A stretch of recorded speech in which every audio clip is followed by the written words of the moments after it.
Olá, pessoal. Hoje é quarta-feira, 11 de fevereiro de 2026, e nosso querido amigo, nosso irmão, Scott Ritter, está aqui conosco. Thanks for having me. Bem-vindo, Mike. Scott, obrigado por me receber. E deixa eu começar, Scott. Sabemos que Netanyahu está em Washington. Ele conversou com Donald Trump e vai continuar conversando e negociando, pressionando o governo Trump em direção a, bem, não sei se podemos chamar de uma nova guerra, um novo conflito, ou apenas uma escalada no Oriente Médio.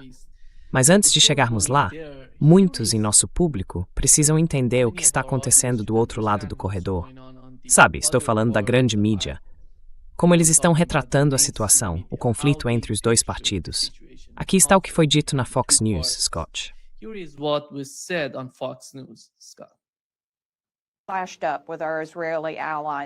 Trabalhamos de perto com nossos aliados israelenses e vimos os resultados disso na Guerra de 12 Dias do ano passado, quando os iranianos ficaram completamente indefesos contra os americanos e os israelenses. E ainda estão, e sabem disso. Então veja, com o Abraham Lincoln na região, o George W. Bush se aproximando e com todos os sistemas Patriot adicionais que colocamos, estamos realmente preparados para qualquer coisa. A partir daí, meio que depende dos iranianos. O presidente também está conversando com eles. Ele tem uma proposta para eles. Nada de armas nucleares, nada de apoio a terroristas e uma redução nos mísseis. Se aceitarem, ótimo. Se não aceitarem, ele está preparado.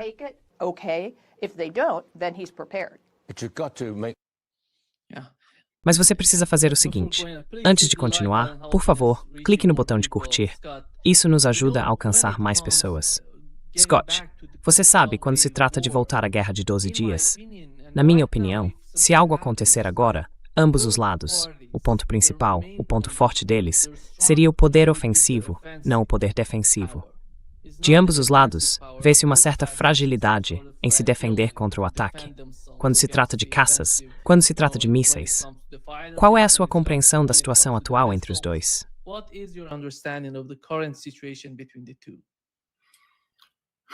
first of all, Israel didn't win the 12-day war. Bem, antes de tudo, Israel não venceu a Guerra de 12 Dias. Israel lançou um ataque surpresa muito traiçoeiro, usando a diplomacia americana como disfarce. Era para ser o golpe de nocaute, o golpe de domingo de Israel, mas não funcionou. Além do poder aéreo empregado, eles também realizaram extensas operações secretas com drones, uma enorme rede de drones operados por agentes que causaram muitos danos a alvos iranianos. O governo iraniano conseguiu se recuperar muito rapidamente, reafirmar o controle não apenas sobre os assuntos políticos internos, mas também sobre suas forças armadas, colocar o exército novamente em operação e, quase imediatamente, iniciar operações de contraofensiva contra Israel, que se mantiveram ao longo de todo o conflito. That were sustained throughout the totality of the conflict. By the time the war Quando a guerra chegou ao fim, os mísseis iranianos já eram capazes de atingir qualquer alvo em Israel que quisessem. E os iranianos provam isso todos os dias. Os israelenses, por outro lado, dizem que não foi uma guerra defensiva. Tenho quase certeza de que você ouviu falar disso enquanto estava no Irã, quando a Força Aérea Iraniana ainda voava.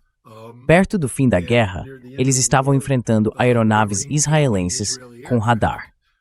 Eles conseguiam travar o radar e isso fazia com que as aeronaves israelenses interrompessem o ataque. Assim, a capacidade de Israel de atacar o Irã se degradou significativamente, enquanto a capacidade do Irã de atacar Israel continuou aumentando. É por isso que Israel implorou a Donald Trump para trazê-lo para o conflito.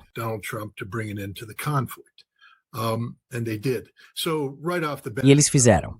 Então, logo de cara, a análise é fundamentalmente falha. O Irã foi atingido. É claro, qualquer um ficaria ferido. Quero dizer, tente dormir à noite e deixar outra nação te atacar com toda a força, e veja como se sente. Mas também, olhe para as mãos de Benjamin Netanyahu perto do fim da Guerra de 12 Dias. Ele está tremendo ao perceber o que está acontecendo com Israel e que não há defesa. 2 porta-aviões. Agora, o Abraham Lincoln e o George W. Bush são porta-aviões modernos, mas quero lembrar as pessoas de que na Guerra do Golfo, a Operação Tempestade no deserto, nós mobilizamos 6 grupos de batalha de porta-aviões para enfrentar o Iraque. O Iraque tem 1/4 do tamanho do Irã. O Iraque tinha 19 lançadores móveis de mísseis. Iraq had 19 mobile missile launchers. We couldn't destroy any of them. Não conseguimos destruir nenhum deles, mesmo com 6 porta-aviões e milhares de aviões da Força Aérea posicionados na região. O Iraque nunca ameaçou as bases aéreas de onde estávamos lançando ataques, nem os porta-aviões de onde decolavam as aeronaves. Isso é completamente diferente da situação que os Estados Unidos enfrentariam se atacassem o Irã. Cada base aérea que lançasse aviões contra o Irã seria atingida, e os porta-aviões seriam caçados. Se o Irã conseguiria ou não afundá-los é outra questão completamente diferente. Mas a ideia de simplesmente ficar lá, perfurando o oceano, lançando e recuperando aeronaves sem nenhum medo, isso é absurdo. Não temos aviões suficientes. O Irã tem. Nós nem conseguimos impedir 19 lançadores de dispararem 49 mísseis contra Israel.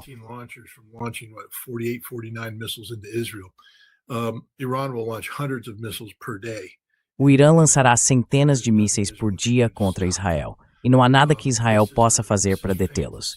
Isso é uma fantasia. Achar que pressão, ou seja lá o que for, vai mudar isso. E eu vou insistir nesse ponto o dia todo. Certo? Certo. Não existe algo como diplomacia quando falamos dos Estados Unidos e do Irã. É um disfarce. Não há solução diplomática aceitável para os Estados Unidos além da mudança de regime. Vou repetir mais uma vez, só para que as pessoas entendam. Não há solução diplomática aceitável para os Estados Unidos além da mudança de regime. A política dos Estados Unidos em relação ao Irã, a República Islâmica, é a mesma política de Israel, a de que a República Islâmica é má e deve ser eliminada.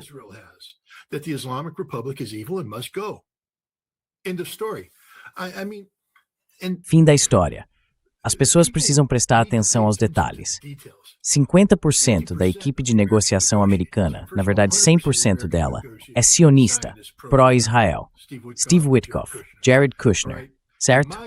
É como se Netanyahu estivesse sentado à mesa. Dá no mesmo. Eles estão se reunindo com Netanyahu agora. Todos os sionistas na administração americana estão se reunindo com Netanyahu porque é uma grande cabala sionista.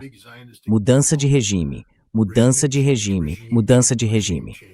Jared Kushner, que deveria estar ali dizendo, olha, meu pai está falando sério, poderíamos evitar uma guerra, foi negociar com o Irã depois de se encontrar com figuras da oposição iraniana nos Estados Unidos para formar um novo governo.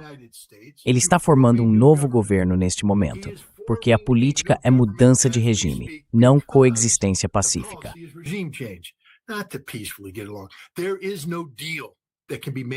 Não há acordo que possa ser feito com os Estados Unidos. Nenhum, de forma alguma.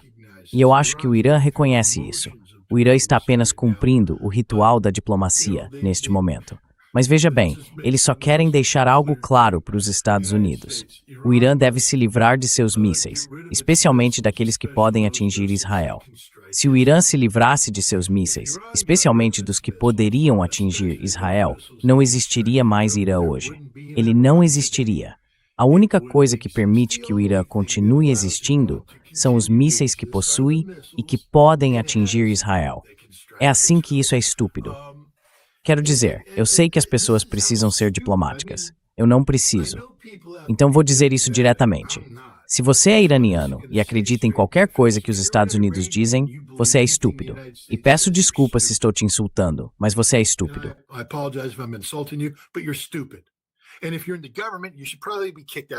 E se você está no governo, provavelmente deveria ser expulso do governo. Certo. Se você é ministro das Relações Exteriores e acha que vai conseguir um acordo, renuncie. Se você é presidente e acha que os Estados Unidos vão cumprir o acordo, renuncie. Porque não vamos. Queremos destruir o Irã. Queremos remover a teocracia do poder. É isso. Não há plano B. A questão nuclear é apenas uma desculpa. Nós sabemos, veja, Tulsi Gabbard disse, sabemos que o Irã não está produzindo uma arma nuclear. Nós sabemos disso. E sabemos que seja o que for que eles estivessem fazendo com aquele urânio enriquecido a 60%, eles não estão fazendo hoje, porque atacamos instalações suficientes, causamos danos suficientes para interromper esses processos. Mas o Irã não está perseguindo isso. Nimal Khurshid deixou claro. Ele disse, nós temos mísseis.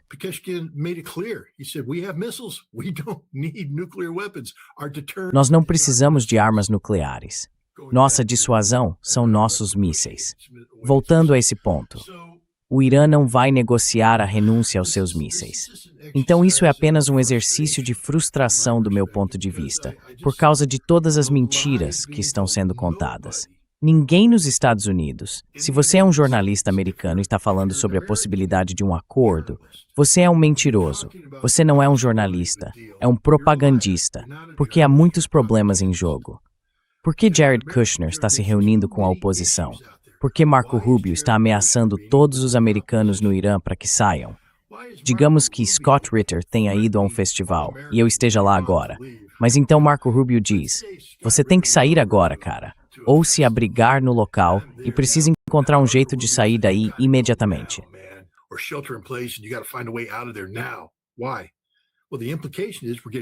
Por quê?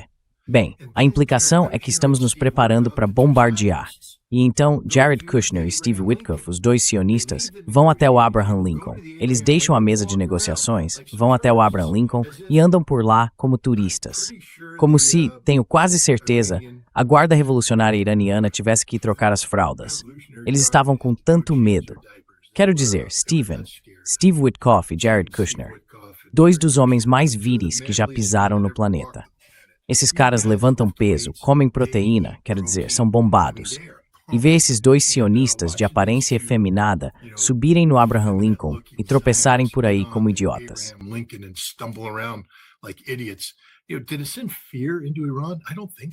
Isso causou medo no Irã? Acho que não. O Irã não se intimida com o grupo aéreo embarcado do Abraham Lincoln. Não há tantas aeronaves assim. O Irã é um país muito, muito grande e tem muitas defesas realmente boas. Então esse porta-aviões não os faz nem piscar. Dois deles não os fariam piscar. Seria preciso trazer todos os porta-aviões americanos. E mesmo assim os iranianos diriam, pegamos vocês, estamos prontos. É uma loucura. Não há diplomacia. Vou repetir. É mudança de regime. Mudança de regime. Mudança de regime. E se você está nos Estados Unidos e não entende isso, é burro.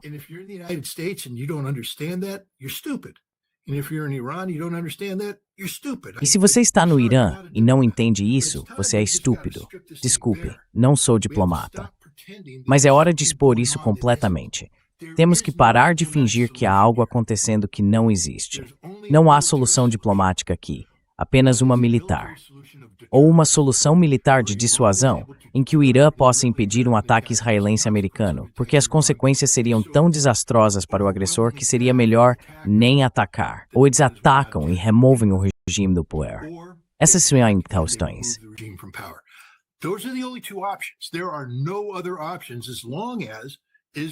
Não há outras opções enquanto Israel e os Estados Unidos continuarem a apoiar o projeto da Grande Israel, porque o Irã é o maior obstáculo a esse projeto. Chegamos, você sabe, ao terceiro ponto. Parar de apoiar o Hamas, parar de apoiar o Hezbollah, parar de apoiar os Houthis. Por quê? Quero dizer, se quiser, eu te digo como negociar o fim do apoio iraniano ao Hamas. Saia de Gaza. Uma Palestina livre e independente. O Irã vai parar. Eu poderia negociar isso num piscar de olhos. Eu poderia sentar e firmar um tratado com o Irã, um tratado vinculativo com os iranianos, no qual eles fariam promessas e haveria medidas de verificação, tudo.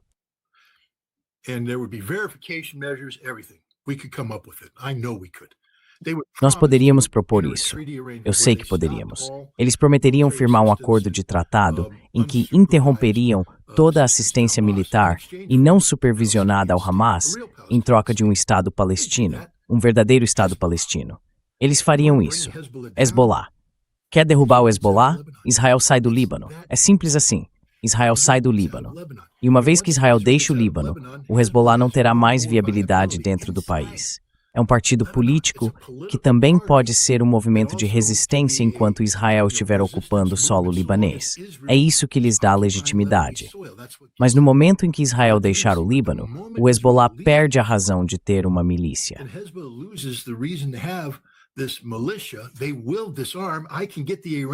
Eles vão se desarmar. Eu posso fazer com que os iranianos trabalhem comigo para que isso aconteça. Podemos negociar isso. Israel sai do Líbano, de forma verificável, com as Nações Unidas lá garantindo que tudo seja feito e que eles não voltem. Um acordo de tratado. Eu poderia fazer com que os iranianos concordassem em facilitar o desarmamento do Hezbollah e em aceitar que o Hezbollah, como milícia e movimento de resistência, não exista mais.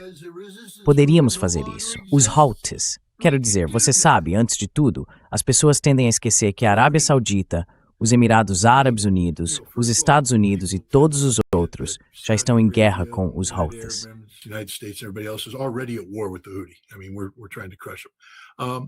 Quer dizer, estamos tentando esmagá-los. Então é difícil fazer os iranianos recuarem quando todo mundo está tentando forçar os Houthis à submissão. Mas do ponto de vista israelense, com uma Palestina livre e independente, os Houthis nunca mais lançariam um míssil contra Israel ou contra um navio israelense. Eu conseguiria isso em um tratado. Este é o tratado mais fácil do mundo de se obter. Se Israel fosse um Estado racional e os Estados Unidos realmente acreditassem na paz. Mas não acreditamos. O que queremos é intimidar o Irã a abrir mão de tudo para que Israel possa fazer o que quiser. Isso não vai acontecer.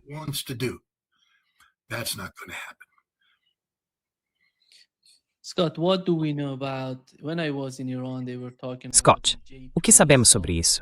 Quando estive no Irã, eles estavam falando sobre o caça furtivo J-20, o caça chinês. Pelo que vimos e pelo que foi relatado na mídia e em várias conversas, autoridades iranianas estão mencionando isso. O que realmente sabemos sobre a escala e a natureza da relação entre Irã, Rússia e China após a Guerra de 12 Dias? Está melhorando? Permanecendo igual? Qual é a sua avaliação sobre isso?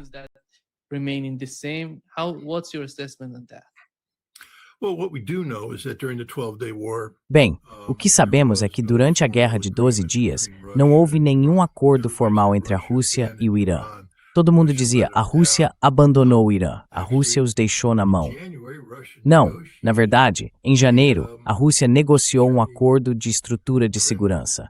A Rússia o ratificou, eles estavam prontos para agir. O parlamento iraniano não o fez, por algum motivo. Quero dizer, não estou aqui para criticá-los, mas é preciso entender que a razão pela qual os russos ficaram de mãos atadas quando se tratava de ajudar o Irã foi porque o Irã não havia ratificado o acordo de estrutura de segurança. Bem, esse erro foi corrigido, e agora existe um acordo de estrutura de segurança. Não sabemos exatamente o que ele contém. É um anexo classificado.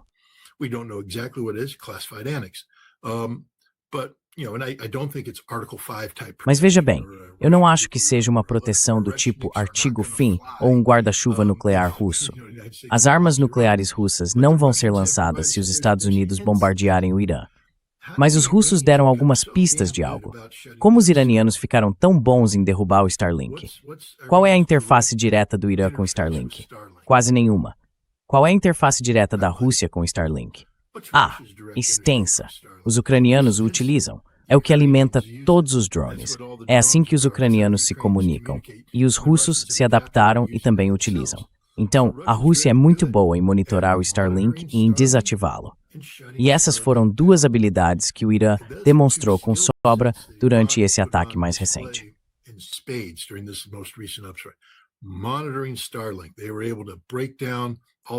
Monitorando o Starlink, eles conseguiram desativar toda a conectividade, desligar o sistema e capturar todos. Quero dizer, os serviços de inteligência iranianos são bons. Dou todo o crédito a eles. Mas isso cheirava a assistência russa.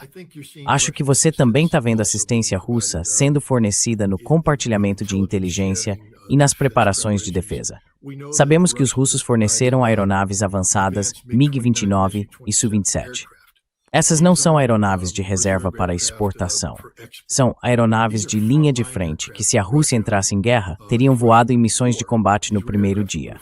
Sabe, não são os Su-30, Su-57 ou Su-35, mas são muito bons.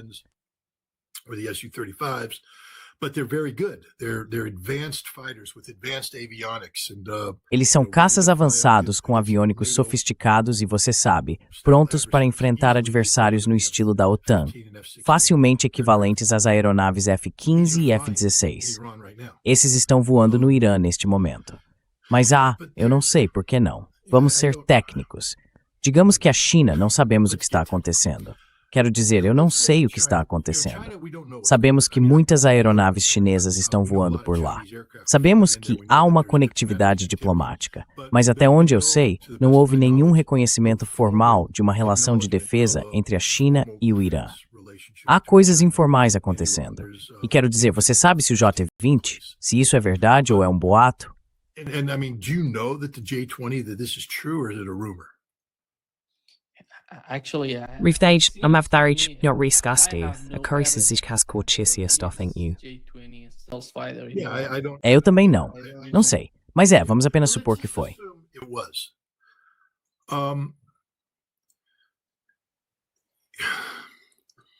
The way fighters intercept aircraft. A forma como os caças interceptam aeronaves hoje em dia, sabe, não é mais como os combates aéreos da Segunda Guerra Mundial, em que você mandava esquadrões e eles gritavam inimigo às 12 horas. Agora, você é direcionado.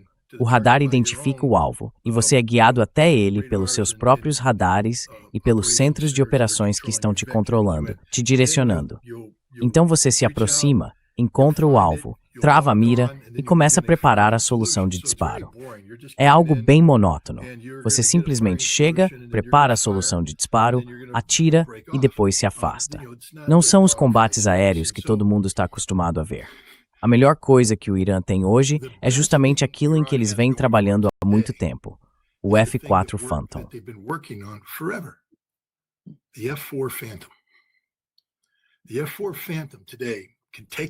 O F-4 Phantom hoje pode decolar de um campo de aviação iraniano e ser pilotado em direção a um vetor. Ele pode ser guiado, possui aviônicos que funcionam, tem mísseis que funcionam e ele entra em ação. Foi o F-4 Phantom que fez com que os avançados F-16 e F-15 israelenses se retirassem, porque os iranianos conseguiram uma solução de disparo. Do ponto de vista iraniano, eles têm essa ferramenta que usaram repetidas vezes. Quer dizer, é algo quase instintivo. Eles sabem como fazer isso. Os israelenses não destruíram os F-4. Eles não bombardearam esses campos de aviação.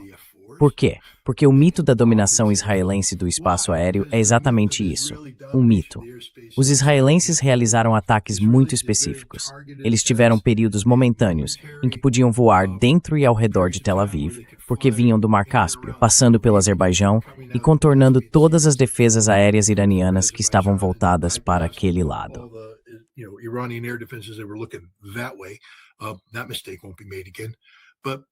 Esse erro não vai se repetir. Mas veja, os F-4 e até os F-14 estavam voando e conseguiram realizar interceptações bem-sucedidas.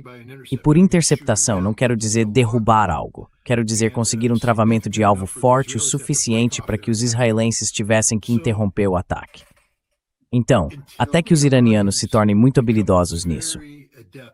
Coloquem esses MiG-29 e Su-27 nas mãos de pilotos que se sintam à vontade com todas as capacidades das aeronaves, toda a aviônica, e até que tenham praticado a integração disso com seus radares, comunicações e procedimentos operacionais padrão de interceptação, acho que o F-4 e o F-14 vão continuar sendo a base, digamos, das capacidades de interceptação do Irã.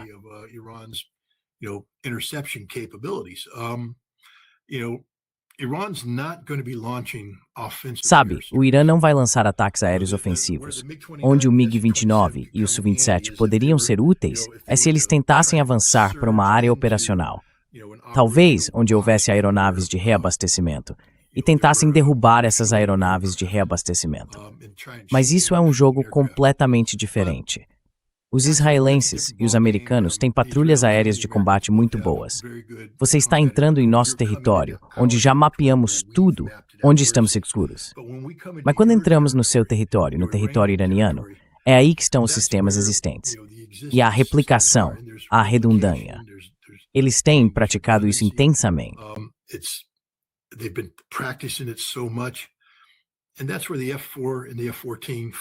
E é aí que entram o F-4 e o F-14, decolando de bases aéreas no oeste do Irã, longe de Israel, com uma distância maior para atingir o alvo, e conseguem se projetar defensivamente no espaço aéreo iraniano e iraquiano, onde as aeronaves estão operando. Muitos desses mísseis são lançados ao norte e ao sul de Bagdá.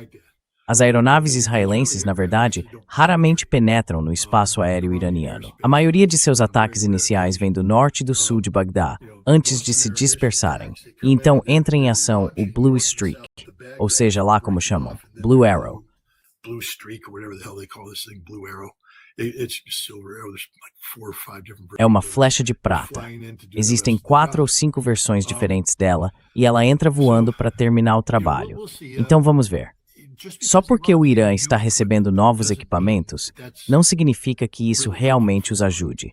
É preciso saber como usá-los. Quero dizer, se você me deixasse dirigir um Camaro 1968 por 20 anos, fazer a manutenção, conhecê-lo, e depois me desse uma Lamborghini que eu nunca dirigi antes e dissesse para eu correr, eu escolheria o Camaro. Eu quebraria aquela Lamborghini. Eu não saberia trocar as marchas direito. Faria algo errado porque não estou familiarizado com ela. Então, todo esse novo equipamento chegando aos iranianos, eles realmente precisam praticar com ele, trabalhar com ele. Eles são inteligentes e têm muita experiência de combate. E você sabe, os russos e todo o resto também têm observado os Estados Unidos.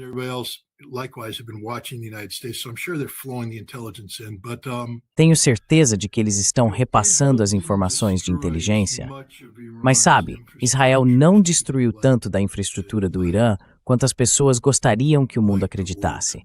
Na verdade, acho que os iranianos, assim que perceberam o que estava acontecendo com os drones, simplesmente desligaram um monte de coisas e moveram tudo, porque pensaram, não há motivo para ficarmos aqui esperando um drone vir e nos atingir. Então desligaram tudo e tiraram do lugar. E essa é outra razão pela qual os israelenses estavam operando com tanta liberdade. Porque os iranianos escolheram preservar sua capacidade, em vez de ficar esperando para serem alvos enquanto um dronezinho se aproximava. Até resolverem o problema dos drones, não fazia sentido permanecer por ali.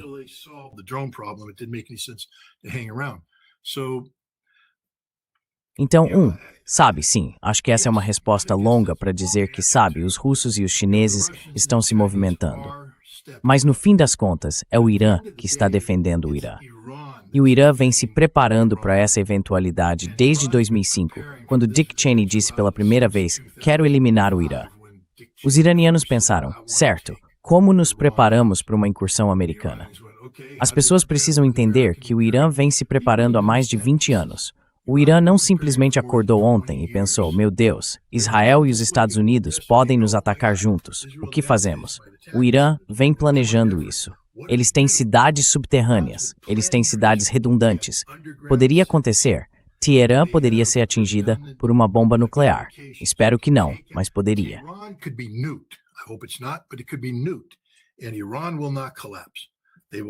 E o Irã não vai colapsar.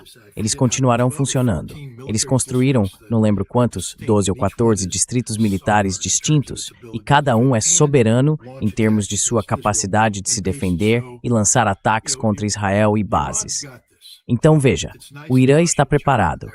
É bom que a Rússia e a China estejam lá, mas nem a Rússia nem a China vão entrar em guerra pelo Irã.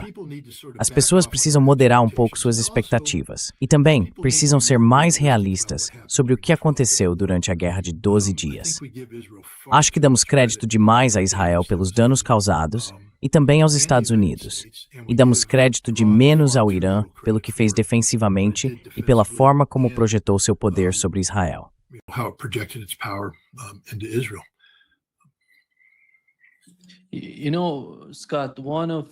Sabe, Scott, um dos primos de um amigo meu disse que tem 18 anos e está totalmente preparado. Ele está pilotando um Su-35. Foi treinado e está pronto para lutar. E há muitos como ele. Conversei com ele. Ele não respondeu a todas as minhas perguntas, mas para mim foi impressionante. Quando ele me disse que tem 18 anos e está totalmente preparado, fiquei pensando, quanto tempo leva para essas pessoas se prepararem para esse tipo de missão?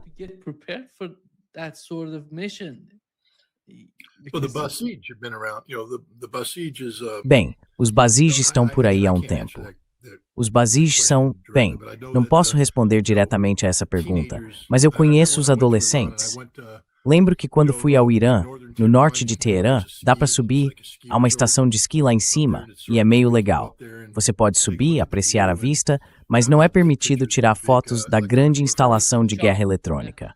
Sim, há uma enorme instalação de guerra eletrônica que você tem que fingir que não existe. Você não pode tirar fotos, então fica tipo clique, clique, clique, e há pessoas te observando. Eu estava cercado por ônibus cheios de Basij que, bem, foi interessante. Eu estava sendo acompanhado por um agente da Guarda Revolucionária. Ele era meu intérprete e falava um ótimo inglês.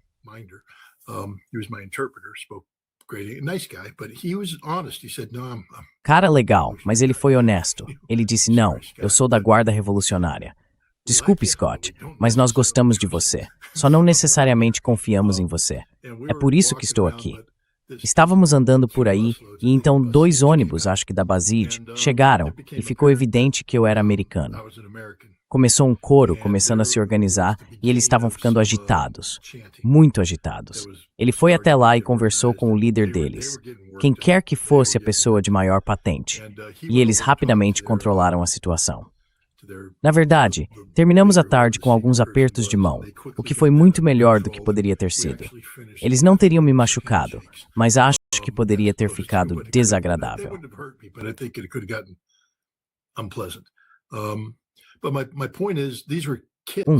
Mas o meu ponto é que esses eram jovens, adolescentes, que estavam sendo imbuídos de um senso de patriotismo, de fervor islâmico, para refletir o Islã.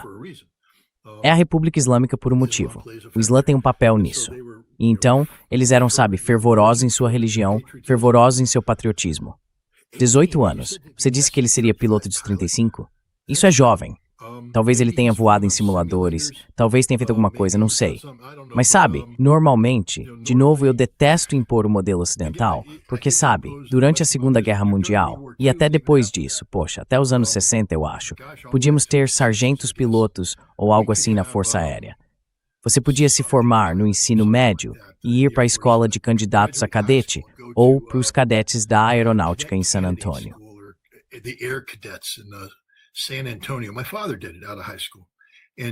Meu pai fez isso logo depois do ensino médio. Você passava pelo programa e podia voar, tornava-se piloto. Mais tarde na carreira, trabalhava para conseguir o diploma e assim poder ser promovido.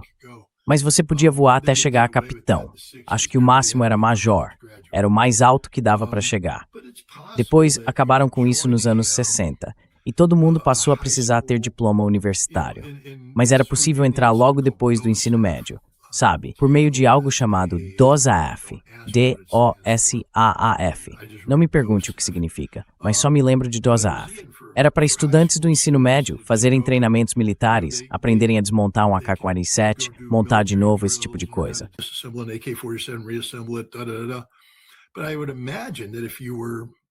Mas eu imagino que se você fosse tecnicamente habilidoso, poderia aprender sobre conjuntos de comunicação, código Morse, como desmontar rádios e montá-los novamente. E sabe, isso era nos anos 70 e 80, então talvez não naquela época, mas hoje em dia, quero dizer, há simuladores de voo por toda parte. Você poderia entrar em um ainda no ensino médio, poderia se juntar a um clube de aviação, decolar em um pequeno Piper Cub, voar por aí, aprender o básico, depois pousar e entrar em um simulador de Su-35 para praticar missões. Então talvez fosse isso que ele quis dizer com aquilo. Mas para mim, o Su-35 é uma aeronave muito avançada, e ser um bom piloto não se resume apenas a simuladores.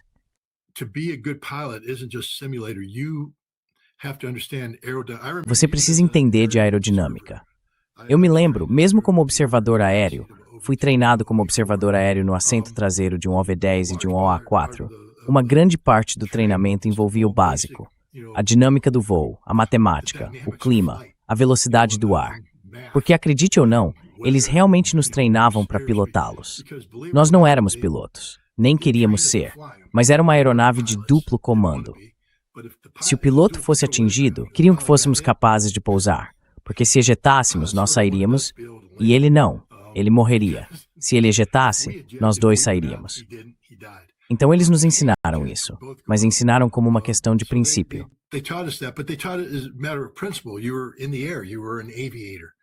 Você estava no ar. Era um aviador. Então você teve que aprender isso.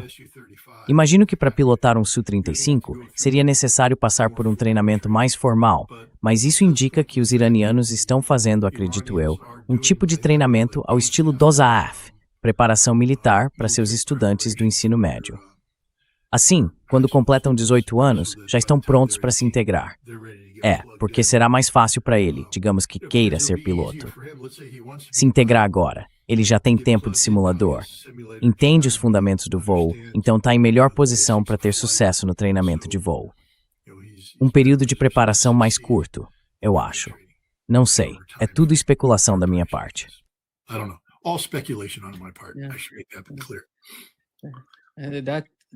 Deixe-me deixar isso claro. Isso faz sentido para mim. Acho que essa é uma boa especulação da sua parte. Scott, nós sabemos que Netanyahu não quer que o Irã seja visto como um país normal aos olhos dos Estados Unidos.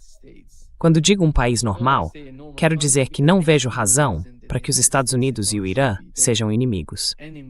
Isso não faz sentido para mim, a menos que você considere Israel como o principal formulador de políticas quando se trata do Oriente Médio. Você sabe, é Israel quem decide qual será a política dos Estados Unidos no Oriente Médio. É por isso que acho que Netanyahu está tentando fazer isso. Ele está certo, mas não apenas Israel, quero dizer. But not just Israel. I mean, you know this. I've been reading your, Você sabe disso. Tenho lido seus tweets. Você viu que há uma grande diáspora iraniana aqui nos Estados Unidos que é pró-Shah. Quero dizer, são pessoas cujos pais fugiram nos anos 1970. Eu costumava conhecer muitos deles. O fato é que nos tornamos amigos. Ficou um pouco tenso quando fui ao Irã em 2005, mas havia um cara, um ex-piloto de helicóptero da Força Aérea Real Iraniana, que tinha uma pizzaria bem aqui perto. Um cara legal e tudo mais. Mas, rapaz, ele odiava a República Islâmica. Ele era totalmente a favor do Shah. Mas quando você conversava com ele, porque eu voltei e disse, não é tão ruim quanto você diz.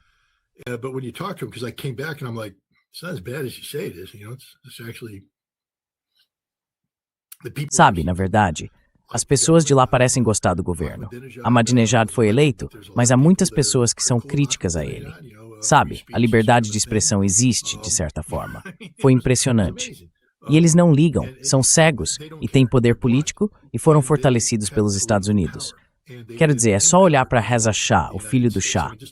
O homem não é ninguém, literalmente ninguém. Ele não tem viabilidade alguma dentro do Irã. Ele não tem poder político real aqui, além do nome. Nós lhe damos poder ao fingir que ele poderia ser algo que nunca será, o líder do Irã. E isso acaba moldando toda a propaganda.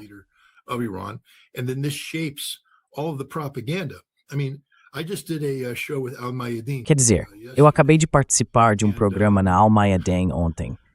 E havia um professor, Robbins, acho que era o sobrenome dele. Fiquei surpreso porque pensei, bom, agora eles têm 2 americanos que vão dizer coisas racionais. Mas quando chegou a vez dele, ele disse que todos aqueles manifestantes que estavam nas ruas ontem, centenas de milhares, talvez milhões em todo o país, aparentemente foram pagos pelo governo iraniano para estarem lá. Esses são manifestantes pagos, ele disse, que ou recebem dinheiro ou vão porque têm medo das consequências. Isso foi o que um professor de uma universidade americana disse, o que mostra o quão corrompido está o sistema universitário americano quando se trata da realidade do Irã.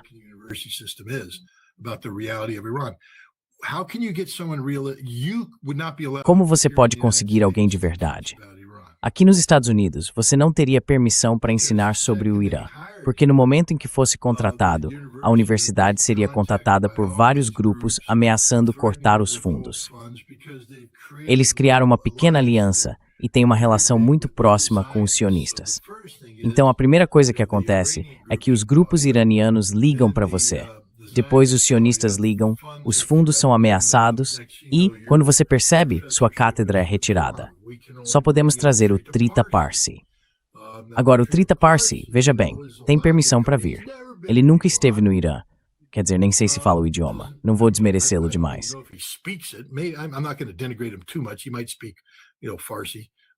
Ele pode falar Farsi, sabe? Mas eu o conheço há um tempo. E quando o conheci pela primeira vez, ele se comportava de forma muito séria, sempre com aquela expressão séria no rosto. E você pensa, bem, então ele deve ser um homem sério, mas ele é mais burro que uma porta quando se trata da realidade do Irã, e as coisas que ele escreve são simplesmente estúpidas. De novo, meu trabalho não é ser diplomata. Eu não preciso sentar em nenhum conselho com ele. Bem, na verdade, preciso.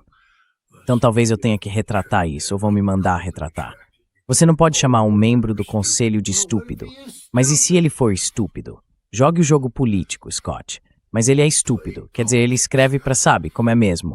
RS, Responsible Statecraft. Ele é o especialista deles em Irã.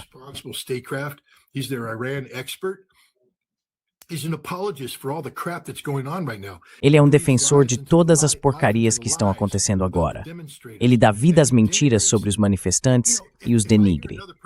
Sabe, se eu ouvir mais uma pessoa se recusar a reconhecer que o Irã é uma democracia funcional e viável, isso me mata quando ouço a estupidez das pessoas. É uma teocracia governada por ayatolás brutais e teocráticos. Bem, eles são brutais.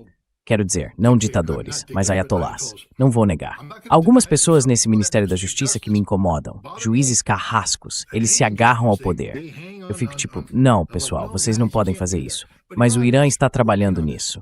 Nas manifestações de ontem, em defesa do regime, havia mulheres lá fora, sem hijabs, e elas não estavam sendo assediadas.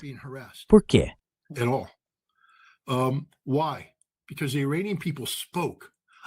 Porque o povo iraniano falou. O que acontece então? Como você chama uma sociedade em que o povo fala, o governo ouve, e essa fala acontece, digamos, por meio de eleições? É uma democracia. O Irã é uma democracia viável. O parlamento deles é eleito com base em princípios democráticos. O presidente é eleito democraticamente. A Assembleia de Especialistas, não são eles que escolhem o próximo líder supremo? Não é função deles monitorar o líder supremo? E, se o líder supremo não puder exercer suas funções, ou se mover já terem alguém preparado e tudo mais, eles não são eleitos? A resposta é sim, eles são eleitos. Então a Assembleia de Especialistas, as pessoas que supervisionam o líder supremo, são eleitas pelo povo do Irã. As pessoas precisam entender que é apenas um tipo diferente de governo.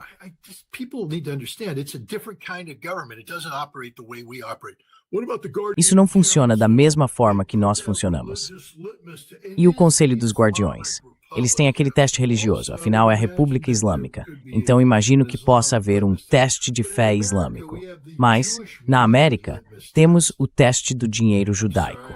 Desculpe, vão me chamar de antissemita, mas vou apenas dizer o que penso. Se você recebe dinheiro judaico, está com problemas. Se não recebe dinheiro, também está com problemas. Mas se você está em Nova York, tem que ser dinheiro judaico. Flórida, dinheiro judaico. Pelo país todo, dinheiro judaico. Basta olhar para todo o dinheiro que a AIPAC financia. De novo, não sou anti-judeu, só estou afirmando a realidade. Quando a AIPAC se gaba abertamente de gastar 100 milhões de dólares para comprar o Congresso dos Estados Unidos, isso é um teste do dinheiro judaico.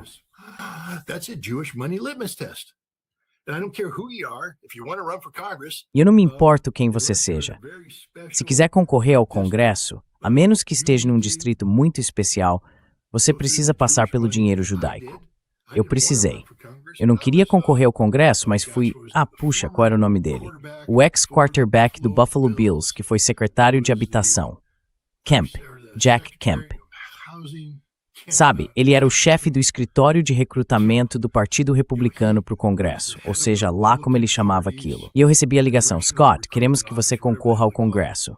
Eles me colocaram em Westchester, Nova York.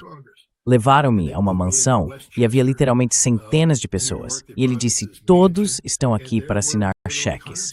Todos eram judeus.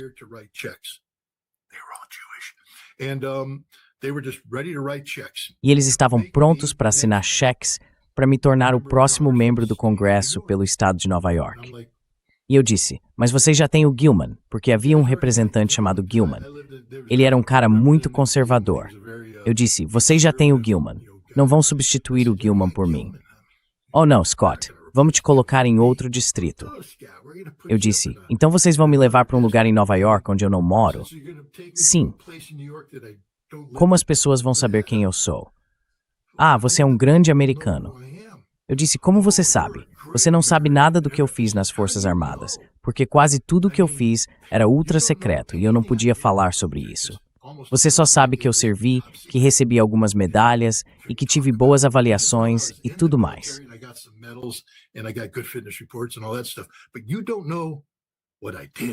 Mas você não sabe o que eu fiz no exército. Você não sabe nada sobre mim. Você nem sabe o que eu fiz no Iraque, porque naquela época havia muita coisa sobre a qual eu ainda não podia falar. Então eu perguntei a ele. Eu disse, bem, ele me fez 2 perguntas. E eu podia ver o Kemp pensando, cheques, dinheiro judeu, dinheiro judeu, dinheiro judeu. Eu disse 2 perguntas. Eles disseram quais perguntas? Eu disse, bem, me perguntem sobre aborto e controle de armas. Essas são as 2 grandes questões dos republicanos. Eles disseram, Deus não. Scott, qual é a sua opinião sobre o aborto? Eu disse, olha, sou pai de filhas gêmeas e não consigo imaginar o mundo sem elas.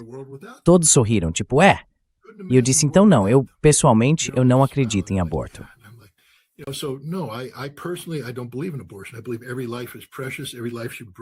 Eu acredito que toda vida é preciosa. Toda vida deve vir ao mundo. Eu disse, mas eu não sou quem vai dar à luz o bebê. Há outro voto aí que precisa ser ouvido. Não podemos silenciar as pessoas que realmente carregam o bebê até o fim da gestação. Temos que ouvi-las.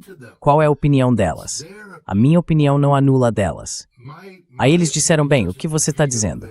Eu disse, estou dizendo que as pessoas devem ter uma escolha. Essa é a realidade. Talvez possamos regulamentar essa escolha. Eles não gostaram disso. Eles disseram, controle de armas.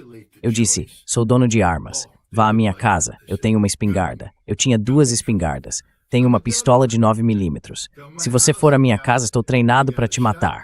Eu servi no Corpo de Fuzileiros Navais.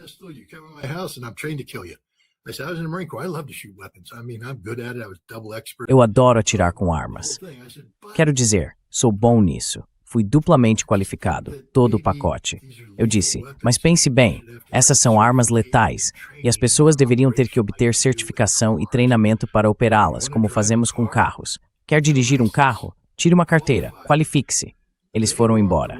Os cheques do dinheiro judeu para Scott Ritter desapareceram, e Kemp ficou ali arrancando os cabelos, dizendo, você é um homem honrado, mas é mais burro que uma porta. Você poderia estar no Congresso. E minha esposa disse a mesma coisa, porque agora sabemos que o Congresso é para onde você vai quando ganha $48 mil por ano, e 2 anos depois vale 70 milhões.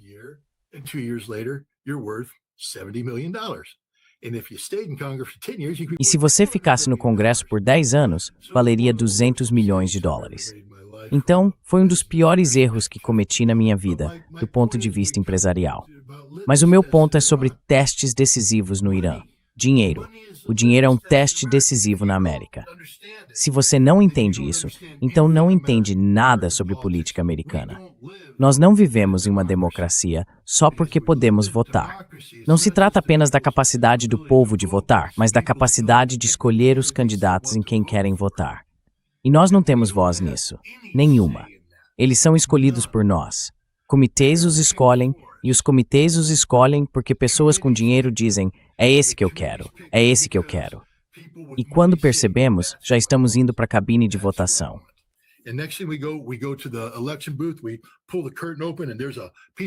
A gente abre a cortina e lá está um pedaço de papel e estamos exercendo nosso poder democrático, votando em pessoas sobre as quais não sabemos absolutamente nada. Vamos lá, pessoal, sejamos honestos. Se você é americano, quando chega à urna, especialmente num dia de eleição nacional, talvez você conheça o presidente. Talvez porque nem todo mundo conhece. Você pode saber em quem está votando. Seu senador você deveria saber. Seu congressista. Eu diria que 50% das pessoas não têm a menor ideia de quem é o seu congressista. Elas simplesmente vão lá e pensam, tá bom, vou votar. Aí você chega àquelas outras coisas em que está votando. Você não conhece nenhuma daquelas pessoas e não teve voz alguma na escolha de quem foi colocado ali.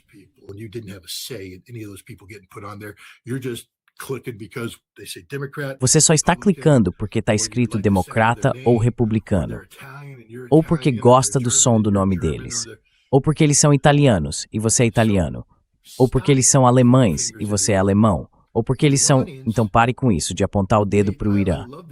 Os iranianos, eu adoro o sistema nacional deles. Você tem um tempo limitado para concorrer. Todo mundo tem o mesmo acesso à imprensa. Todo mundo tem que participar dos mesmos debates. Então o povo vota. Eu queria que fizéssemos isso aqui, em vez dessa coisa de 2 anos. Anunciar a candidatura, arrecadar dinheiro.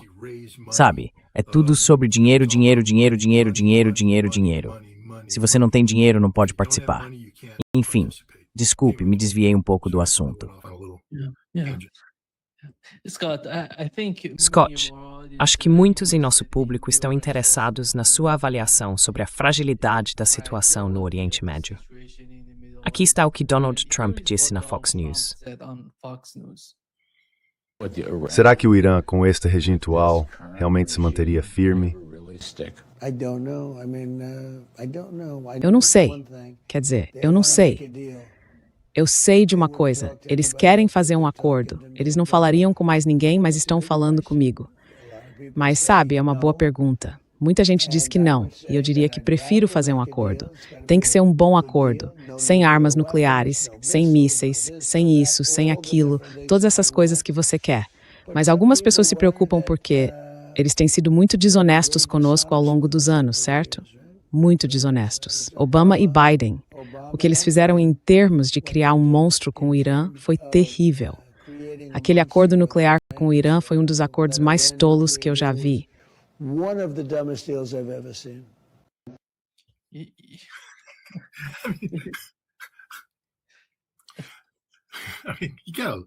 Esse cara é de Swordy. Eu não quero fazer um acordo. Assim que ele fala desse jeito, você sabe que eles não querem fazer um acordo. É só ele tentando parecer impressionante. Antes de tudo, acordo. Karen Kneissl é a ex-ministra das Relações Exteriores da Áustria, que agora vive em São Petersburgo, na Rússia, e dirige o chamado Instituto Gorky. Ela odeia o termo acordo. Diz que é a linguagem da máfia.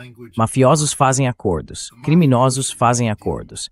Acordos foram feitos para serem quebrados, e são quebrados continuamente. Cavalheiros firmam compromissos e nações firmam tratados. E Donald Trump não fala sobre compromissos ou tratados, apenas sobre acordos. Eles querem fazer um acordo. Não, não querem. Eles só vão conversar comigo. Não, eles conversam com todo mundo. Ele conversou com Biden. Eles fizeram um acordo com Obama. Tinha que ser um acordo porque o Congresso não ratificaria um tratado. E veja o que aconteceu. O acordo foi quebrado.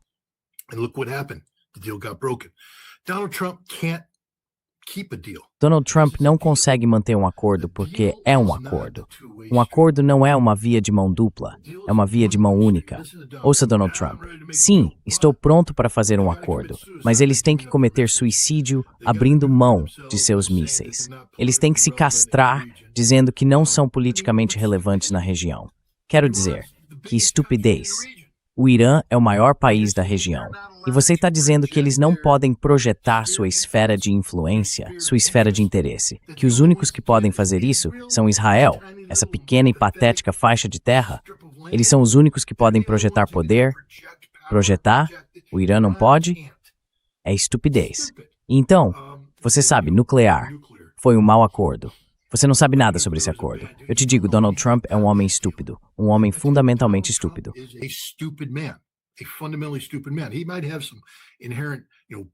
Ele pode ter um certo, sabe, senso comum de negócios. Ele pode ter, sabe, ele tem a apreciação de um valentão pela diplomacia. Quero dizer, até um valentão sabe quando acorda de manhã. Se eu for pro parquinho e me fizer de grande, o pequeno Tommy pode recuar e fazer o que eu quero. Não é preciso ser um gênio para entender isso. Mas um dia você vai ao parquinho e o garoto para quem você está se exibindo vai pá. E aí o que o valentão faz? Porque o cérebro dele não funciona. Donald Trump é um covarde físico e moral. Só estou dizendo agora. Um covarde físico e moral. Não conseguiria vencer uma briga de socos. Bem, antes de tudo, ele é velho demais para brigar.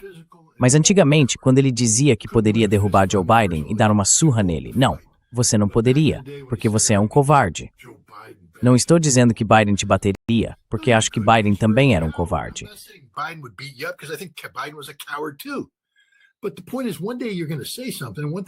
Mas a questão é a seguinte. Um dia você vai dizer algo. E na época em que eu costumava sair com o pessoal da Delta Force, aprendi uma coisa, em um bar de motoqueiros. Nós saímos porque os motoqueiros estavam ficando barulhentos e agressivos, e eles estavam indo embora. Eu perguntei, por que estamos saindo? A gente poderia aguentar. Ele respondeu, Scott, nós temos autorizações de segurança que seriam revogadas no segundo em que entrássemos numa briga de bar. Entendeu? Nós não existimos para brigar em bar. Não existimos para bancar os durões para essas pessoas. Nós existimos para cumprir uma missão, e essas pessoas estão tornando o ambiente desconfortável. Então nós saímos. Aí ele disse, mas tem outra coisa. E esse cara era muito em forma. Isso é uma boa lição para você. He said, "It's a good lesson for you. Every bar you walk into, just assume." Em qualquer bar que você entrar, apenas presuma que há uma pessoa ali que pode acabar com você, e você não faz ideia de quem seja. Se você tratar todo mundo como se pudesse acabar com você, vai evitar se meter em muitos problemas. Donald Trump é um covarde. Ele não é tão inteligente, ele é um covarde físico, ele é um covarde moral. Ele nunca fará a coisa certa. Ele é um homem ganancioso. Ele também é um narcisista completamente fora de controle. Quero dizer, renomear o Trump Kennedy Center. Isso é uma doença mental.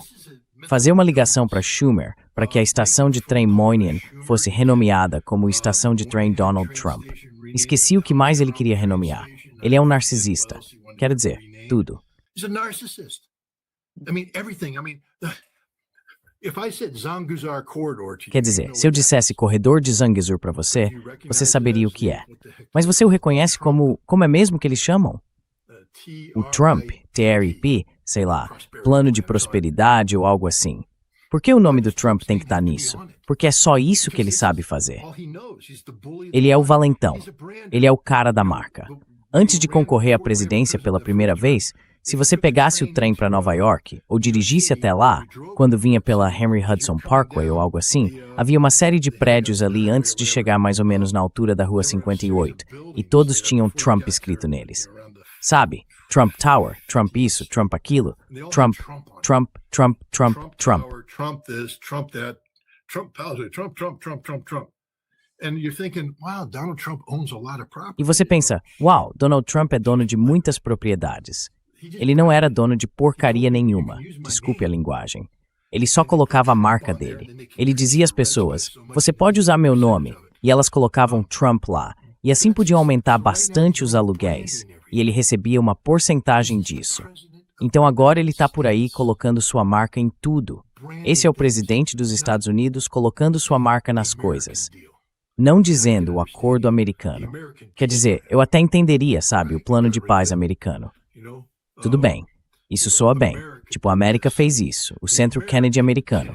Tudo bem, eu aceitaria isso. América, ótimo, mas ele não se importa com a América.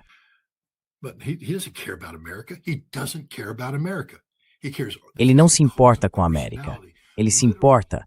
Isto é um culto à personalidade. Literalmente, de todas as formas possíveis, um culto à personalidade. Agora voltamos ao ponto de partida. Se as pessoas não entendem isso, são burras demais para viver. Se os iranianos não entendem que estão lidando com um ditador que age como um culto à personalidade, então não estão lidando com um presidente americano. Nenhum presidente americano age assim. Nenhum presidente americano deveria agir assim. E com sorte, depois do fim desse desastre, se conseguirmos sobreviver, nenhum presidente americano agirá assim. O Congresso precisa assumir o controle. Mas isto é um culto à personalidade.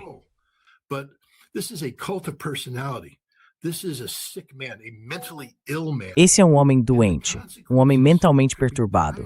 E as consequências podem ser graves, muito graves. Ele está encurralando os Estados Unidos com a própria boca. Quero dizer, em todo lugar. Groenlândia. Vou invadir a Groenlândia. Não, você não vai. E agora ele precisa encontrar uma saída, porque fala demais. Veja o Irã. Olhe para os iranianos. Eles chamaram o blefe dele em tudo. Você vai se encontrar em Istambul. Não, não vamos. Você ouviu o porta-voz do Departamento de Estado quando foi confrontado com isso? Nunca pensamos que os iranianos diriam não. Sério? Você não achou que os iranianos diriam não? Você acha que tem influência sobre o Irã? Você acha que tem qualquer influência sobre o Irã? Iran. You think you have any leverage over Iran? You have no leverage over Iran. None. Você não tem nenhuma influência sobre o Irã. Nenhuma. A única influência que o Irã tem é a que exerce sobre si mesmo, a responsabilidade de um governo que se importa o suficiente com seu povo para tentar evitar uma guerra. Veja, os iranianos teriam todo o direito, neste momento, de tirar Israel da face da terra, alegando autodefesa preventiva. O artigo 51, a doutrina Caroline, o Irã, neste momento, poderia justificar e sair impune ao eliminar Israel, porque Israel fez ameaças. O Irã poderia afundar o Abraham Lincoln e explodir todas as instalações americanas na região e dizer temos esse direito, porque Trump está dizendo, vou atacar vocês, vou bombardear vocês, estou me preparando para bombardear vocês. I'm bombing you. I'm getting ready to bomb you. Well, does Iran have to sit there and wait for the United States to bomb? Bem, o Irã tem que ficar lá esperando os Estados Unidos bombardearem? A iminência da ameaça foi deixada clara pelas declarações do comandante em chefe. Mas o Irã não faz isso. Por quê? Porque o Irã sabe o seguinte: eles causariam danos horríveis a Israel e também aos americanos. Mas danos horríveis também seriam infligidos ao povo iraniano. Então, o povo iraniano tem sorte de ter um governo que se importa o suficiente com eles para não envolvê-los em uma guerra que pode ser evitada fingindo engajar-se em diplomacia com uma nação que já nem sabe mais o que é diplomacia. Nós não sabemos mais o que é diplomacia. Nós não a praticamos. We don't know what diplomacy is anymore. We don't practice it.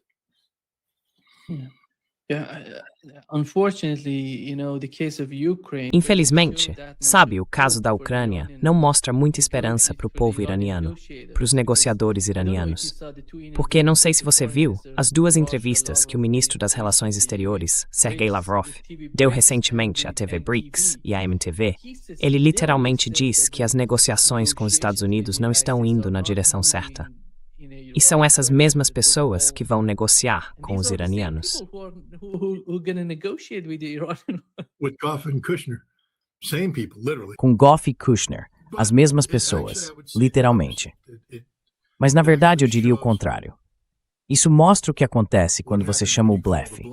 Sabe, os Estados Unidos ficam falando em fazer isso, fazer aquilo, fazer isso, fazer aquilo. E a Rússia diz, ok, mas nós vamos continuar atacando. Quero dizer, claro, você faz a trégua energética. Tudo bem, te damos uma semana, aí chega o fim de semana e eles os esmagam na areia. Todo mundo diz, olha o que a Rússia está fazendo. A Rússia não se importa. Quero dizer, a Rússia vai fingir fazer diplomacia, porque no fim das contas, é um governo responsável, procurando maneiras viáveis de encerrar a guerra, em termos aceitáveis para a Rússia.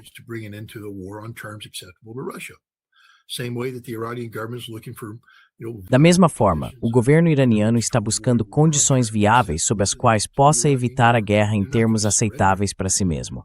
Eles não vão se render. A Rússia desafiou o blefe americano em todos os aspectos. A Rússia não cedeu em nada. Eles cederam uma vez no Alasca. No Alasca, aparentemente, segundo Lavrov, eles se sentaram e engoliram uma pílula venenosa. Disseram, acreditamos que Trump está falando sério sobre a paz, então vamos aceitar essas condições. E acho que algumas dessas condições teriam sido politicamente muito difíceis para Putin, caso tivessem sido publicadas. Pode ter envolvido o congelamento da frente em Zaporizhia e Kherson.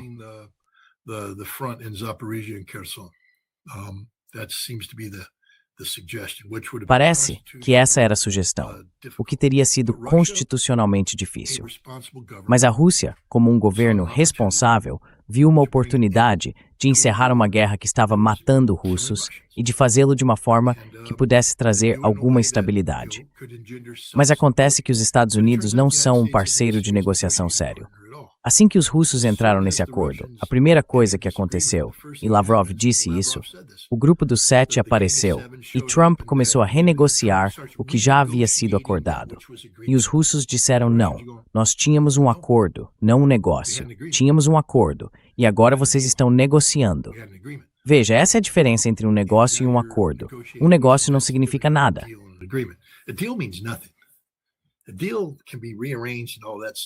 Um acordo pode ser reorganizado e tudo mais. Um acordo é um acordo, está escrito. Trump está dentro. E acho que essa é uma lição difícil para os russos. Mas também, sabe, provavelmente não vou ser convidado de volta à Rússia tão cedo. Mas vou dizer, vocês são burros demais para viver? Ele tentou matar o presidente de vocês e mesmo assim estão dispostos a fazer negócios com ele. Eu sei que vocês têm que fazer isso, mas quando vão chamar as coisas pelo nome? A mesma coisa com o governo iraniano. Por favor, Irã reconheça que Donald Trump tentou matar o líder supremo, que Donald Trump autorizou um ataque israelense ao líder supremo que incorporou inteligência americana em junho. Vocês sabem disso.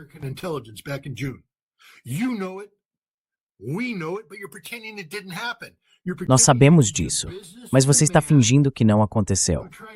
Está fingindo que pode fazer negócios com um homem que tentou matar seu líder supremo e seu presidente. Afinal, não foi o Patrushev que teve que rastejar para fora de um prédio que foi bombardeado? Ele teve que sair por uma saída de emergência porque tentaram matá-lo. Meu Deus. E mesmo assim você ainda se reúne lá e finge que está se encontrando com Jared Kushner, que está planejando e conspirando com a oposição para substituir seu governo. Quero dizer, uau. Você é um Hajj. Acha que vai continuar como ministro das Relações Exteriores no novo governo pró-americano do Shah? Não. Você vai ser morto, executado.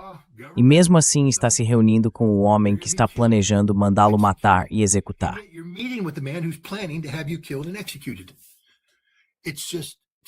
É simplesmente de deixar a cabeça girando.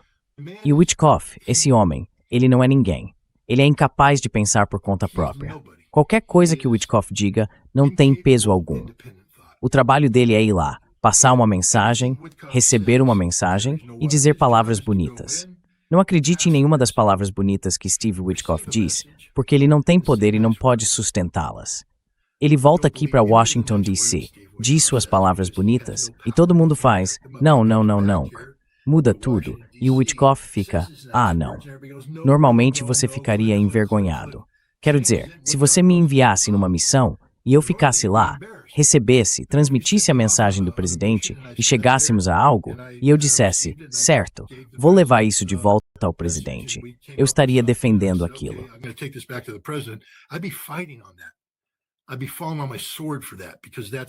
Eu me sacrificaria por isso, porque essa foi a missão que me deram.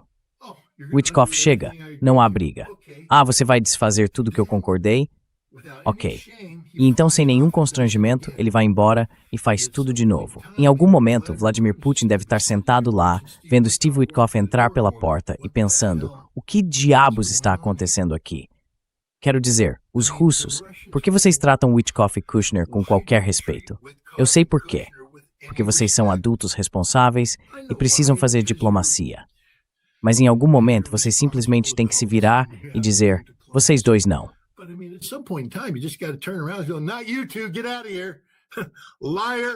Saia daqui, mentiroso e incompetente. Vá, nós não o queremos. Não pause, não passe, comece, não receba $200. Vá direto para a cadeia. E os iranianos têm que fazer a mesma coisa. Até quando vocês vão continuar acreditando que Witkoff e Kushner são pessoas confiáveis, parceiros de negociação confiáveis? Eles não são. Quero dizer, é humilhante como o americano assistir a isso, porque eles são mentirosos descarados. Jared Kushner é apenas um conspirador. De novo, Irã, ele está conspirando para derrubar seu governo, enquanto negocia com seu governo, para criar condições que, se vocês aceitarem, facilitariam a derrubada do seu governo.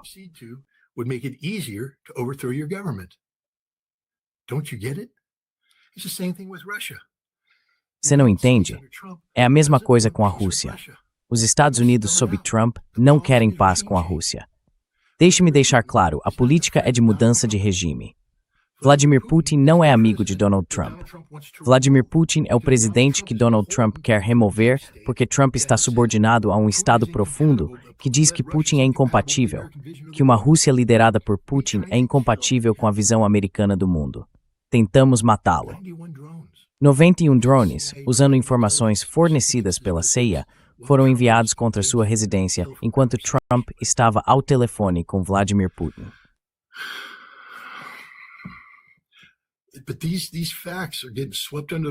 Mas esses fatos estão sendo varridos para debaixo do tapete pelos iranianos, pelo menos publicamente, e também pelos russos.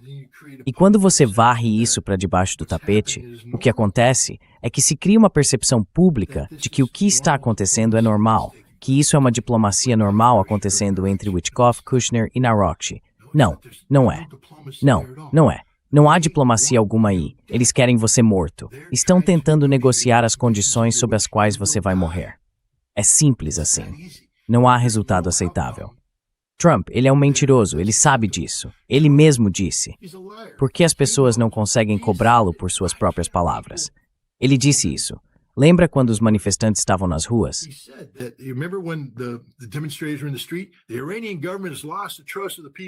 O governo iraniano perdeu a confiança do povo. Ele não tem mais legitimidade. Precisamos remover esses brutais tiranos do poder. O governo iraniano é horrível. Vamos remover a teocracia ilegítima do poder. Vamos fazer isso, aquilo e mais aquilo outro. Steve, vá falar com nossos bons amigos, o governo iraniano. Precisamos de um acordo. Se eu fosse os iranianos, eu diria, espere um minuto. Quem somos nós? Somos os vilões agora ou viramos os mocinhos? E se viramos os mocinhos, como isso aconteceu? E é a mesma coisa com os russos. Witkoff, você estava na reunião quando a CIA disse que enviaria drones para atacar Putin. E agora você quer vir aqui e se sentar com o presidente como se isso não tivesse acontecido.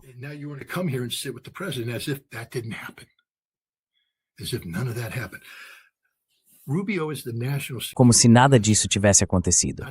Rubio é o assessor de segurança nacional, não apenas o secretário de Estado. Rubio planeja os ataques à Rússia e ao Irã, e ainda assim ele deveria ser o chefe da diplomacia. Sinto muito, eu amo meu país. Mas meu Deus, se você está lá fora, não dá. Meu país é o meu país. Donald Trump não é o meu país. E ele deixou de ser presidente no momento em que disse sou um ditador. Você se lembra do discurso em Davos? Sou um ditador. Lembra da entrevista que ele deu ao New York Times? O Estado de Direito não significa nada para mim, apenas meu próprio senso de moralidade. Então você é um ditador. Você é um rei. Você não é um presidente americano. E este é o fato.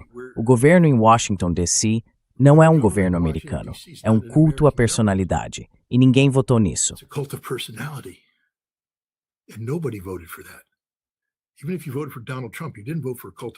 Mesmo que você tenha votado em Donald Trump, você não votou em um culto à personalidade. Você votou em um presidente. Você se lembra de como eu estava orgulhoso, como no primeiro dia em que ele assumiu, ele assinou ordens executivas. Vou defender a liberdade de expressão. Vou defender. Estou fazendo tudo de acordo com a Constituição. Papá. E eu pensei, uau, talvez esse cara tenha entendido. Talvez ele tenha aprendido algo. Tudo isso é besteira. É tudo uma mentira. Tudo que esse homem diz é uma mentira. Tudo que esse homem faz é uma mentira. E mesmo assim, ele é o presidente americano. Não, ele não é. Ele é um ditador americano. Ele não é um presidente americano, porque o termo presidente está ligado à Constituição. E há certas coisas que o presidente deve fazer. Uma delas é respeitar a Constituição dos Estados Unidos, o Estado de Direito.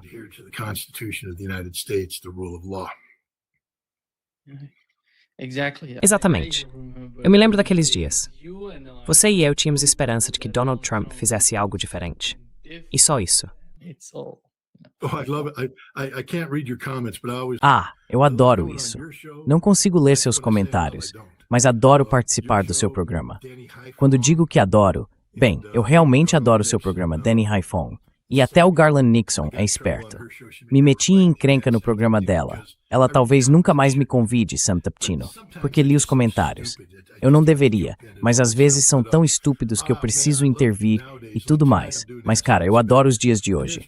Tipo, hoje à noite vou fazer o Ask the Inspector e vai ter gente dizendo, você votou nele, você votou nele. Sim, votei. 3 vezes. Quais eram minhas opções? Hillary Clinton? Não. Joe Biden. Vocês lembram que Joe Biden e eu não nos damos bem por um motivo. Ele é um saco de mentiras. E depois a Kamala Harris queria bombardear a Rússia.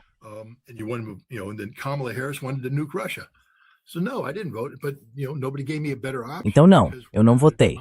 Mas sabe, ninguém me deu uma opção melhor, porque não somos uma democracia. Outras pessoas escolheram o presidente, entende? Mas isso não significa que só porque eu votei nele, eu tenha que ficar feliz e calar a boca. Olha, se o presidente fizer algo bom, eu serei o primeiro a dizer, uau, isso é bem legal, eu gostei. Não tenho conseguido dizer isso ultimamente, porque ele não tá fazendo nada de bom. E agora ele tá fazendo coisas ruins, especialmente coisas que se desviam das garantias que ele nos deu como candidato. Você tem o dever e a responsabilidade de apontar isso. E eu não preciso de algum, herói de teclado dizendo foi você que escreveu. Sem brincadeira, Sherlock. Eu já te disse que fui eu. Enfim, em algum momento nós tivemos esperança. So, anyways, yeah, at one time we were hopeful. I mean, as hopeful as you can be when you... Quer dizer, tão esperançoso quanto se pode ser ao eleger um homem com o histórico de Donald Trump como presidente. Quero dizer, de novo, as pessoas esquecem, em 2015, quando ele se manifestou, e eu desprezo John McCain. Minha esposa vai dizer, não fale mal dos mortos, então vou morder a língua. Mas todo mundo sabe que eu já tinha dito, eu odeio o John McCain com paixão. Mas ele foi prisioneiro de guerra no Vietnã e se comportou com honra. Ele poderia ter saído mais cedo, mas não saiu. O pai dele era o comandante da Frota do Pacífico. Ele poderia ter conseguido um acordo para ser um dos primeiros a sair ou ser libertado antes. Ele não fez isso. Ele ficou e foi torturado. E o Donald Trump disse, heróis não deveriam ser feitos prisioneiros. Pois vá se danar, Donnie. O que você fez, senhor Esporão Ósseo? Você não foi para o Vietnã.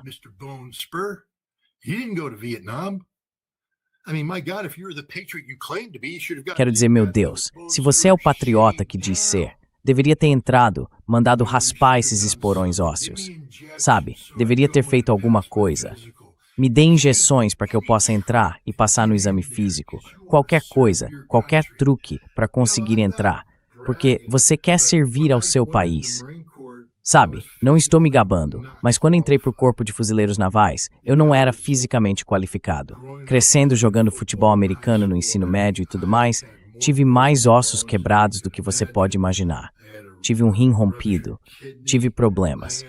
Mesmo na faculdade, fiquei paralisado por cerca de 1 semana e meia jogando futebol americano.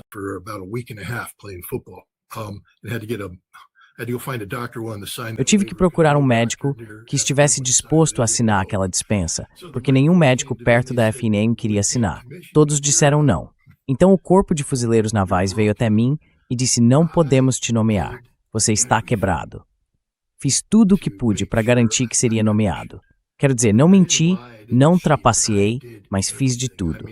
Acabei indo até o coronel e disse, se eu conseguir um PFT 300, uma pontuação perfeita, o senhor deixa esse corpo quebrado entrar? E foi isso que o convenceu. Ele disse, certo, vamos fazer um PFT agora. E eu tirei 300 no PFT. Isso significa que fiz 20 barras, 100 abdominais em 1 minuto e corri 3 milhas em menos de 18 minutos. 3 miles in less than 18 minutes. 17:29 exactly. Eu disse 1729 exatamente. E eles responderam, se você conseguir igualar o teste físico dos fuzileiros navais, a gente te deixa entrar. Então, eu me considero um patriota. É isso que os patriotas fazem. Quer servir? Droga, então faça. Faça acontecer. Donald Trump, o bebezinho do esporãozinho, raspa isso, Donnie. Amputa o maldito pé. Você tem dinheiro, vai achar um cadáver, coloca outro pé, faz alguma coisa para poder ir pro Vietnã e ser homem.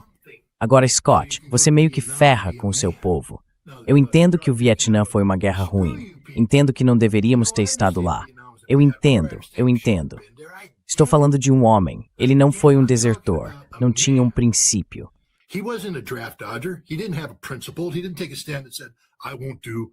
Ele não tomou uma posição e disse, eu não vou fazer isso. Metade do tempo em que ele era elegível para ir, a gente nem sabia metade dos crimes que estavam sendo cometidos. Era uma questão preto no branco para os americanos que se deparavam com isso. Diziam para você, ou se levanta e seja um patriota ou não. Ele andava por aí frequentando uma escola militar, usando uniforme, achando que era o senhor, importante, escapou do alistamento como todos os outros falcões covardes que se diziam heróis de guerra. Donald Trump teve uma chance. Sabe o que John McCain não fez? Aquele alcoólatra, mulherengo filho da mãe. Ele não desistiu. Ele não fugiu. He didn't quit. He didn't run away. He got on an aircraft carrier. Ele subiu um porta-aviões, lançou-se daquele porta-aviões e voou em missões de combate. Talvez de forma incompetente, mas ele fez isso. Eu não sou um grande fã de John McCain, mas ele não era um covarde. A última coisa que John McCain foi um covarde. E para Donald Trump sentar ali e chamar John McCain de covarde porque ele foi abatido e feito prisioneiro, isso só significa que Donald Trump é a escória da Terra. E ele era. Ele era a escória da Terra em 2015 e é a escória da Terra hoje. Infelizmente, essa escória da Terra foi indicada pelo Partido Republicano e ele estava concorrendo contra Hillary Clinton, que era, pelo menos na minha opinião, um problema muito pior do que Donald Trump.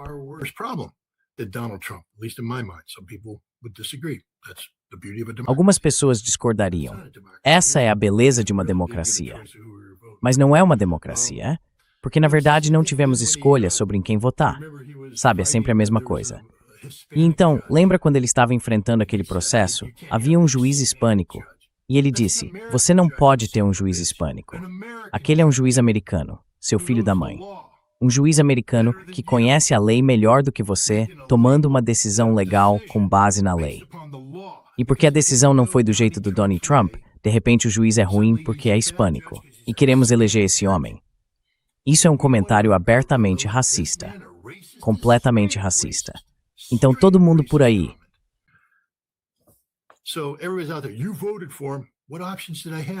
Você votou nele. Que opções eu tinha? Herói. Você queria que eu votasse na Hillary Clinton? Não consegui. Não consegui. Você queria que eu votasse no Joe Biden? Não consegui. Kamala Harris? Não consegui. Não estou dizendo que o Trump é a melhor coisa desde o pão fatiado, mas ele era melhor do que as 3 opções que tínhamos, na minha opinião. E eu tinha esperança, assim como você. Lembro daqueles dias. A gente pensava, uau, isso pode ser legal, pode ser algo diferente. Mas, por ser um covarde moral e físico, ele não consegue cumprir o que promete. Essa é outra característica de um covarde. É preciso coragem para dizer, vou fazer algo, e depois realmente fazer. Especialmente quando as pessoas começam a se opor a você.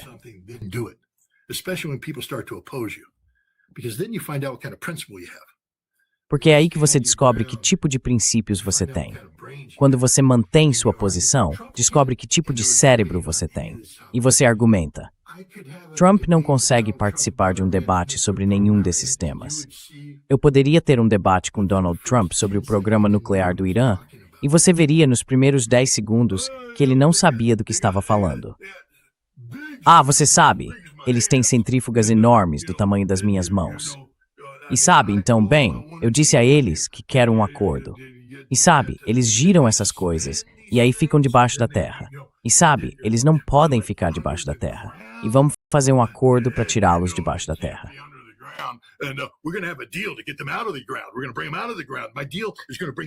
Nós vamos tirá-los do subsolo. O meu acordo vai tirá-los do subsolo. E eles vão parar de girar, porque vai ser um acordo tão bom, porque eu vou negociar. E você é assim, não sabe do que está falando. Você não sabe nada sobre isso.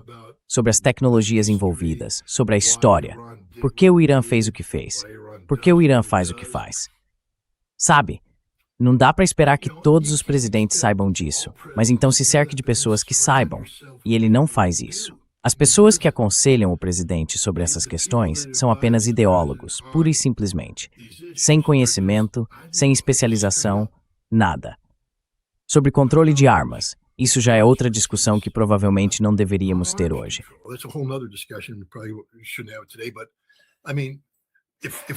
Mas quero dizer, se ainda não percebemos que qualquer pessoa em Washington, D.C., que esteja afiliada à Associação de Controle de Armamentos, deveria renunciar, porque falhou, qualquer um que se autodenomine professor de estudos de desarmamento, renuncie.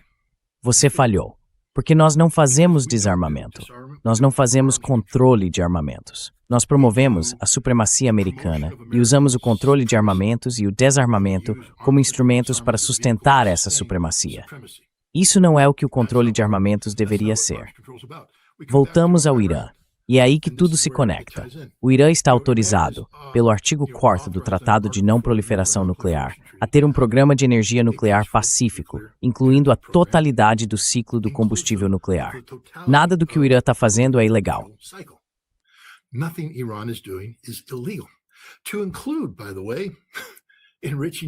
Inclusive, aliás, enriquecendo urânio a 60%, porque é possível imaginar um cenário em que, digamos, o Irã decidisse desenvolver reatores militares para um submarino nuclear. Acho que esse é o nível de enriquecimento necessário para reatores nucleares.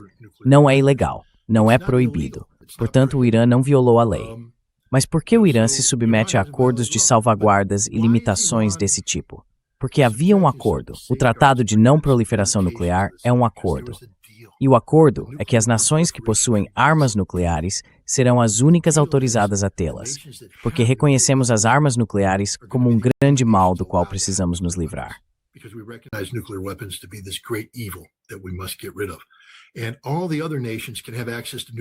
E todas as outras nações podem ter acesso à tecnologia nuclear, mas não podem militarizá-la. Elas não podem ter armas. Temos inspeções para garantir isso e há consequências se alguém decidir violar o acordo. Mas os estados com armas nucleares não têm permissão para mantê-las indefinidamente. É preciso começar a reduzir. Vá ler o preâmbulo do novo Tratado START, que acabou de expirar. Leia o preâmbulo. Ele fala sobre a promessa de redução, que esse tratado dá continuidade ao compromisso assumido no Tratado de Não Proliferação Nuclear de começar a diminuir o número de armas nucleares. Ele mantém essa promessa. Pois bem, hoje isso acabou. E agora vemos os Estados Unidos falando em colocar novamente ogivas nos mísseis.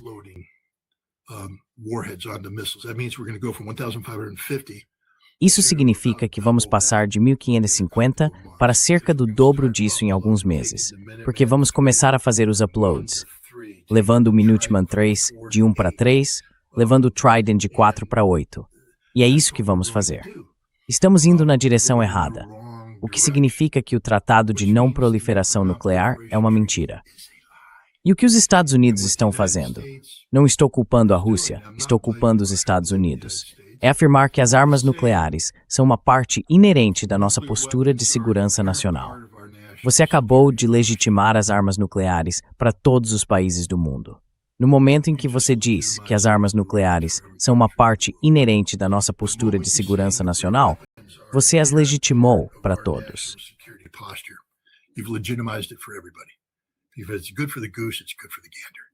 Se é bom para um, é bom para o outro. O que deveríamos dizer é que herdamos da Guerra Fria uma postura de dissuasão nuclear que está ligada às posturas de dissuasão de outras nações. Portanto, estamos trabalhando em conjunto com essas nações para reduzir o número de armas nucleares e gradualmente deixar de vê-las como uma expressão legítima do poder militar nacional. Queremos chegar ao Global Zero. O Global Zero é o objetivo e vamos continuar avançando nessa direção. Assim, estamos cumprindo a promessa feita no Tratado de Não Proliferação Nuclear. Mas Donald Trump, acredito eu, acabou com o Tratado de Não Proliferação Nuclear, além de ter acabado com o novo START. O novo START está morto.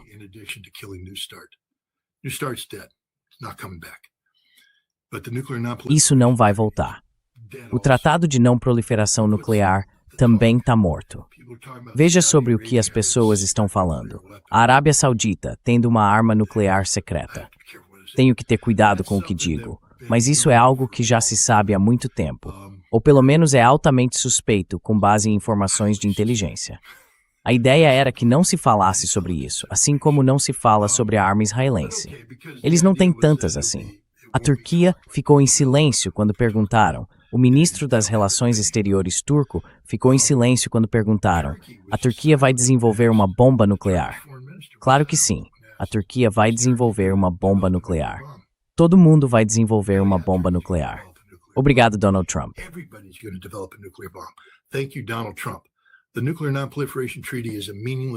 O Tratado de Não Proliferação Nuclear é um documento sem sentido neste momento. Na verdade, qualquer tratado que os Estados Unidos assinem é um documento sem sentido. Nós violamos todos eles.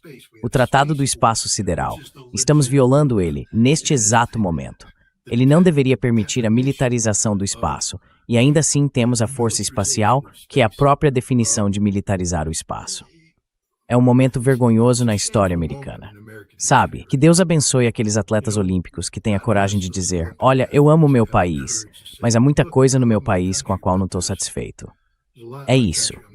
Ser americano significa ter liberdade de expressão. Você chegou onde está porque é realmente bom no que faz. got to where you are because you're really good at what you do. But when you put that flag on your shoulder, that doesn't mean you. Mas quando você coloca aquela bandeira no ombro, isso não significa que você coloque uma mordaça na boca. Liberdade de expressão é liberdade de expressão. E eu acho isso ótimo. Mas se não queremos que eles digam certas coisas, então por que não fazemos um país melhor? Eu sempre gosto dessa ideia, porque o que eles estão dizendo não está errado. O que eles estão dizendo é que temos problemas. Então, se eu fosse o governo, eu diria sim, temos problemas. Ei, foque no esqui. Quando terminar, eu vou montar um comitê olímpico para vocês participarem, porque vocês estão lá representando os Estados Unidos e isso traz muita bagagem. As pessoas se esquecem disso. Vocês estão lá representando o país e quando sobem ao pódio como atletas americanos, toda essa bagagem vem junto.